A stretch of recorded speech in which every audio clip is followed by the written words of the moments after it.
من ندانم چیست آخر در جهان افروختم.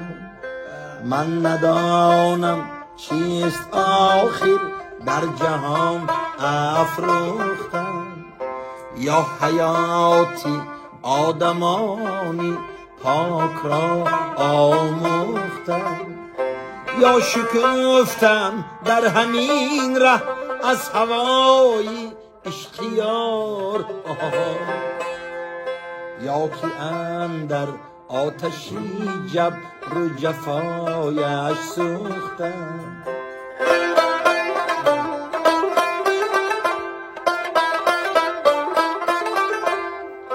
در زبانی ملتی من عشق این پاکیزگیست. ارکین جان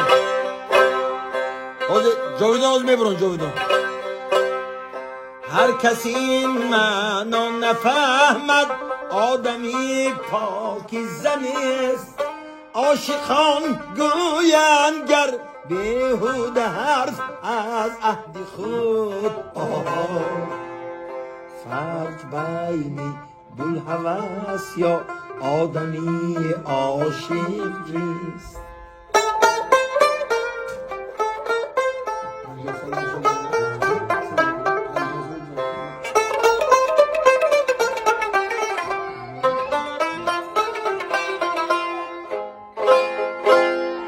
بود روز آن روز باطنم می سوختم.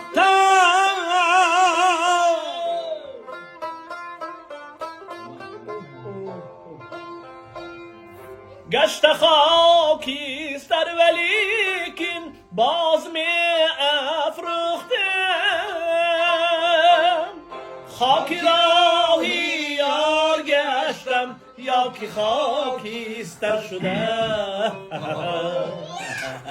کاش من از آدمانی پاک می آموختم.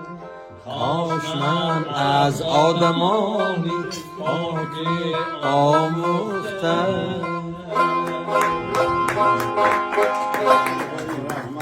Thank you very much.